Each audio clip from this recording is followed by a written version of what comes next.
Charlie Chaplin, famous painter Pablo Picasso और the dark night rises में Batman के Buttler का रोल प्ले करने वाले माइकल केन, ये सभी ग्रेट आर्टिस्ट में क्या कॉमन है?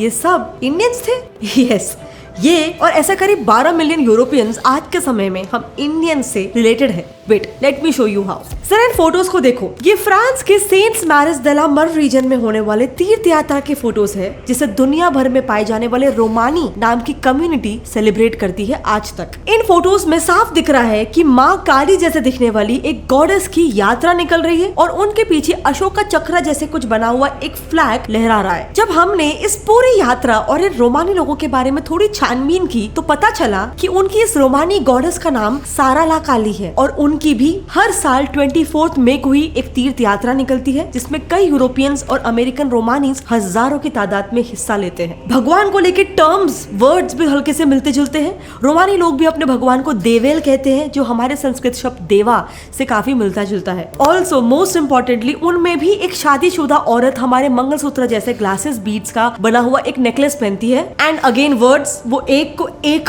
कहते हैं, दो को दुज, तीन को त्रिन, मनुष्य को मनुष्य, काले को कालो, विवाह को विवाह। And on top of this all उनका कल्चरल डांस भी इंडिया के नॉर्थ ईस्टर्न रीजन यानी हमारे राजस्थान के घूमर डांस से काफी सिमिलर है। अब ये इतने सारी सिमिलरिटीज उनमें बेसिकली इसीलिए है क्योंकि इन्हें एंशिएंट ग्रीक एम्परर अलेक्जेंडर अपने साथ ले गए थे, वो भी आज से करीब 2300 साल पहले 300 BC में। अब इसके बाद उनके साथ वहाँ क्या हुआ, वो कैसे पूरे यूरोप में फैल गए, क्या वो आज भी वहाँ यूरोपियंस द्वारा अपनाए गए हैं, और अगर नहीं तो आज वो किस हद तक इंडियंस है, इन सारे सवालों का जवाब आज हम इस वीडियो में जानेंगे। एंड प्लीज इस वीडियो को एंड तक देखना क्योंकि ट्रस्ट में इनकी स्टोरी बहुत ज्यादा इंटरेस्टिंग है। शुरू करते हैं साल 300 BC से। रोमानी लोग इंडिया के नॉर्दर्न बॉर्डर रीजन्स पर रहने वाले दोम, बंजारा, गुज्जर, सांसी, चौहान, सिकलीगर और दंगर इन ट्राइब्स में से एक थे। पर क्योंकि वो एक्सपर्ट वेपन मैन्युफैक्चरर्स थे, इसलिए उनके क्राफ्ट्समैनशिप से इंप्रेस होकर एंशिएंट ग्रीक एम्परर अलेक्जेंडर, जिसका बाय द वे अपने पीक टाइम पे प्रेजेंट डे इंडिया के नॉर्थ वेस्टर्न बॉर्डर्स तक राज्य फैला हुआ था,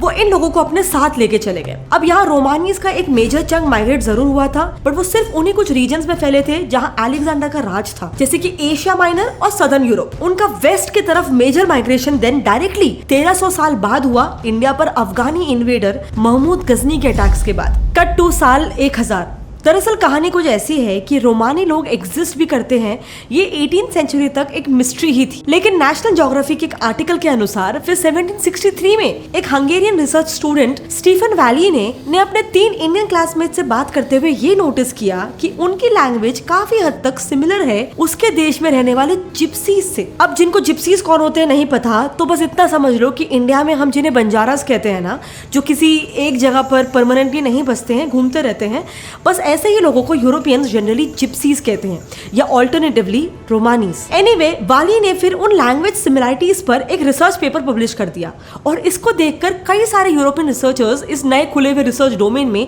इंटरेस्ट लेने लग गए। कई रिसर्चर्स ने अपने अपने देशों में बसने वाले जिप्सीज की लैंग्वेज हिस्ट्री को ट्रेस बैक करना शुरू कर दिया एंड उससे उन्होंने अंदाजा लगाया कि ये सभी इंडिया के नॉर्थ वेस्टर्न बॉर्डर से आकर यूरोप में सेटल भी हुए और स्प्रेड भी हुए। इन सभी रिसर्चर्स की कंबाइंड रिसर्च के अनुसार 11th सेंचुरी में इंडिया के नॉर्दर्न रीजन्स में जब अफगानी इन्वेडर महमूद गजनी के अटैक्स बढ़ गए थे ना, तब उन अटैक से बचने के लिए इंडिया के दोम, बंजारा और गुज्जर ट्राइब्स इंडिया के नॉर्दर्न बॉर्डर से निकलकर ईरान चले गए। And then once in Iran, यहाँ पर फिर वो इवेंचुअली 2 गुटों में बट गए। एक गुट प्रेजेंट डे सीरिया से होते हुए साउथ की ओर बढ़े और नॉर्दर्न अफ्रीका और ग्रीस में बस गए, और दूसरा गुट प्रेजेंट डे आर्मेनिया और टर्की से होते हुए नॉर्थ की ओर बाल्कन कंट्रीज यानी कि बल्गेरिया, सर्बिया और रोमानिया ऐसे कंट्रीज में बस गए। इनफैक्ट यही वजह है कि यूरोप के कई देशों में आज इन रोमानी लोगों को अलग अलग नामों से भी जाना जाता है। ग्रीक में आजिनगोनाए, जर्मनी में जिग्यूनियर, इटालियन में जिंगारी और फ्रेंच में सिगानीज। आई होप मैंने प्रोनाउंसिएशन सही किया है, बट वर्ड स्क्रीन पर आ गए होंगे। Now what's interesting here is that जब हमने इन नामों का मतलब खोजने की कोशिश की तो पता चला कि अनफॉर्चुनेटली इन सभी नामों का बस एक ही मतलब था, अनटचेबल्स। एंड उन्हीं की तरह ही इन रोमानी लोगों को आज अक्रॉस यूरोप में ट्रीट किया जाता है, all thanks to Bulgaria. Cut to साल 1445। इस समय वलेशिया या simply present day Bulgaria Romania का जो बॉर्डरिंग रीजन है उसका एक राजा हुआ करता था, व्लाड ड्रैकुला और व्लाड द इम्पॉलर। ये वही राजा है जिस पर ड्रैकुला पर बनी ये सबसे पहली फिक्शनल नॉवेल इंस्पायर्ड है। एंड इनकी स्टोरी इतनी ट्विस्टेड है ना, व्लाड ड्रैकुला ने अपने टाइम पर अपने 50 से भी ज्यादा सीनियर कोर्ट मेंबर्स को स्टैप करके डिनर टेबल पर ही मरवा दिया था, बस इसीलिए क्योंकि उसके अनुसार उनके आपसी डिफरेंसेस की वजह से उसका किंगडम ऑटोमन टर्क से बार बार हार रहा था। अब इसी से इमेजिन कर लो कि ऐसे राजा ने उन रोमानीज के साथ क्या किया होगा, स्पेशली जब रोमानीज ने ईरान से यूरोप माइग्रेट करते वक्त बीच रास्ते में पड़ने वाले ऑटोमन एम्पायर का इन्फ्लुएंस में इस्लाम अपना लिया था। क्योंकि देखो, रोमानी लोगों का एग्जिस्टेंस 17th सेंचुरी तक अननोन था ही इसीलिए बिकॉज उन्होंने अपने पूरे वेस्टवर्ड माइग्रेशन के दौरान जिन जिन देशों में अपना डेरा डाला था, जहाँ पे वो सेटल हुए थे, वहाँ का उन्होंने कल्चर और रिलीजन अपना लिया था। जैसे जब वो मिडिल ईस्ट में माइग्रेट हुए उन्होंने इस्लाम अपना लिया, जब वो यूरोप और वहाँ के फिर साउथ अमेरिका गए उन्होंने कैथलिक धर्म अपना लिया, और आज भी जो यूरोप में रह रहे हैं रोमानीज वो मेजरली क्रिश्चियंस ही है। इनफैक्ट इनकी इसी खूबी की वजह से ही वो लोकल भीड़ में काइंड ऑफ कैमोफ्लेज या फिर ब्लेंड इन हो पाते थे। पर व्लाड का ऐसा मानना नहीं था, उसके लिए इन लोगों का इस्लाम अपनाना मतलब ऑटोमन टर्क्स के साथ हाथ मिलाना था। इसीलिए उसने इसे गद्दारी के तौर पर लिया और करीब 10,000 बल्गेरियन रोमानीज को स्लेव्स बनाकर रोमानिया भेज दिया। एंड देन फिर 16th सेंचुरी आते आते वहाँ के रोमन एम्परर मैक्सिमिलियन I ने उन्हें अपने पूरे एम्पायर से ही बैनिश कर दिया, जिसके बाद उनके साथ करीब 3 सेंचुरीज तक लगातार डिस्क्रिमिनेशन का सिलसिला चलता ही रहा। Of course by the successors of Maximilian I। Actually late 19th century तक पहले जो रोमन एम्पायर हुआ करता था वो एक हैब्सबर्ग एम्पायर या मोर अप्रोप्रिएटली हैब्सबर्ग मोनार्की में तब्दील हो गया था, जो मेनली जर्मनी, ऑस्ट्रिया, स्विट्जरलैंड इन रीजन से रूल किया जाता था। इस हैब्सबर्ग एम्पायर ने भी फिर just like the Roman ancestors अपने किंगडम में रहने वाले रोमानीज की सिटीजनशिप ही छीन ली थी। And then again what followed was a series of discriminatory practices against the Romanies. But what's worse is the world is not even taught about their plight. इसका best example ये है कि आज तक हम सबको सिर्फ ये सिखाया गया है कि नाजी जर्मनी में जूस का परसिक्यूशन हुआ था, राइट, जिसे हम कॉमनली जूइश के नाम से भी जानते हैं। बट गेस व्हाट, इसी समय साइमल्टेनियसली एक और मास परसिक्यूशन हुआ था बाय द नेम पोराजमॉत या रोमानी। अकॉर्डिंग टू सम एस्टिमेट्स ऐसा कहा जाता है कि ने वर्ल्ड वॉर 2 में करीब 1.5 मिलियन रोमानीज को गैस चेम्बर्स में मरवा दिया था, और इस सब में उनकी पहचान करने के लिए भी उनके आर्म्स पर एक इन्वर्टेड ब्राउन ट्रायंगल वाला रिबन बांधा जाता था। इसके बाद फिर एनसीबीआई में पब्लिश्ड एक रिसर्च के अनुसार 2004 तक स्वीडन, स्विट्जरलैंड, फिनलैंड, नॉर्वे ऐसे डेवलप्ड नेशंस, कई यूरोपियन कंट्रीज में रोमानी औरतों का हजारों की तादाद में जबरदस्ती मास स्टेरिलाइजेशन करवाया जा रहा था, ऑफ कोर्स ताकि उनकी कंट्री में इनकी आबादी ना बढ़े। And then cut to the 21st century.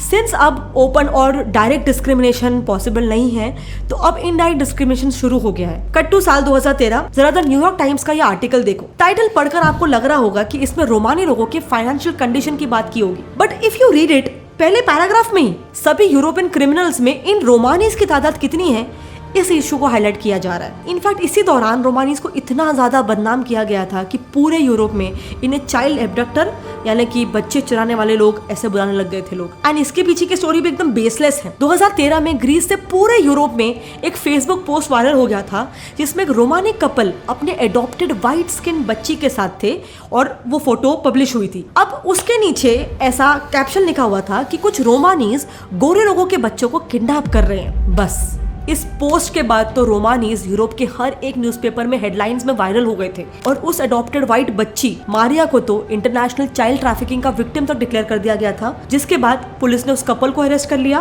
और बच्ची को भी उनसे छीन लिया था। लेकिन फिर ऑफ कोर्स फर्दर इन्वेस्टिगेशन में ये साबित हो गया कि मारिया को उस रोमानी कपल ने ऑफिशियली अडॉप्ट किया था। सो इसका लीगल केस तो क्लियर हो गया, बट रोमानीज को लेके पूरे यूरोप में जो ऑलरेडी एक मानसिकता, एक प्रेजुडिस बन चुका था, वो वैसे का वैसा ही था, या इवन मोर सो अपने डिस्क्रिमिनेशन को जस्टिफाई करने के लिए एंड और ओपनली डिस्क्रिमिनेट करने के लिए अब लोगों को एक प्रूफ मिल गया था। यूरोपियन यूनियन में हुई 2011 की एक स्टडी के अनुसार 90% रोमानीज अपर सेकेंडरी एजुकेशन यानी 8th स्टैंडर्ड तक भी नहीं पढ़े हैं। यही वजह है कि साल 2016 में हमारी ex foreign minister late Shrimati Sushma Swaraj ji ने भी दुनिया के सामने इन रोमानी लोगों की मदद करने की बात रखी थी, क्योंकि रोमानीज जेनेटिकली इंडियंस है, ये एक प्रूवन फैक्ट है। साल 2012 में रोमानियों के ओरिजिन को लेकर यूरोप में एक जेनेटिक स्टडी हुई थी। इस स्टडी में ये पता चला कि सारे 13 कम्युनिटीज के रोमानी मेल्स की Y क्रोमोसोमल डीएनए में जो हैप्लो ग्रुप H1A1A-M82 नाम का रीजन है वो करीब 1500 साल पहले इंडिया के नदर्न हिस्से में ओरिजिनेट हुआ था। अब Y क्रोमोसोम क्या होता है जिनको नहीं पता बता दूं, बेसिकली हमारे बॉडी में 23 पेयर्स ऑफ क्रोमोसोम्स होते हैं और उसमें से जो 23rd होता है उसे सेक्स क्रोमोसोम कहते हैं, क्योंकि वही हमारा जेंडर मेल है या फीमेल है वो डिटरमाइन करता है। फीमेल्स में XX क्रोमोसोम होता है एंड मेल्स में XY होता है, लेकिन मेल्स का ये जो Y क्रोमोसोम होता है ना वो जनरेशन टू जनरेशन मोस्टली बहुत ज्यादा प्रिजर्व होता है, इसीलिए Y क्रोमोसोम की स्टडी को यूजुअली जेनेटिक्स में बहुत इंपॉर्टेंट माना जाता है। एनीवे,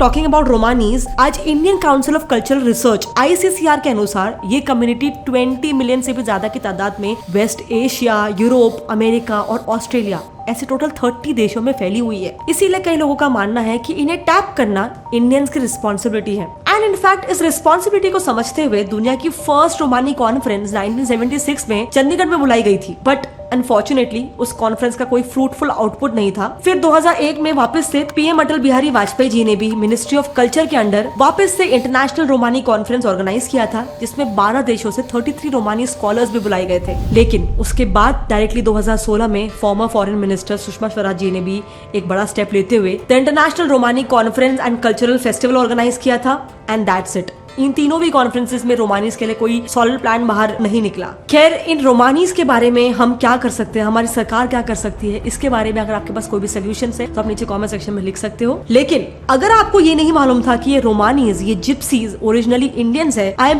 प्रीटी श्योर आपको ये भी नहीं मालूम रहेगा कि अमेरिका के भी रूट्स एंशिएंट इंडियन है। यस, ये आजकल सोशल मीडिया पे काफी ज्यादा वायरल भी हो रहा है। आई एम श्योर आपने कोई ना कोई रील में देखा रहेगा। लेकिन क्या ये बात सच भी है? इसके प्रूफ्स क्या है एंड इसके काउंटर आर्ग्यूमेंट्स क्या है? क्या जेन्युइनली अमेरिकन के रूट्स एंशिएंट इंडियन थे? इस टॉपिक पे हमने डिटेल्ड एंड बहुत इंटरेस्टिंग वीडियो बना रखा है। अगर आप वो देखना चाहते हो and I would highly recommend it, तो आप इस वीडियो को क्लिक करके देख सकते हो। इसके अलावा आई एम वेरी श्योर रोमानीज, उनके प्रोसिक्यूशन और उनके इंडियन रूट्स के बारे में ज्यादा लोग नहीं जानते हैं। और हाँ, जाने से पहले माई 11 सर्कल एप्लीकेशन को डाउनलोड करना मत भूलना 8 अगस्त के India versus West Indies match के लिए। तो प्लीज इस वीडियो को जितना हो सके अपने फ्रेंड्स और फैमिली में शेयर करना, इससे हमारी बहुत हेल्प होगी। जय हिंद।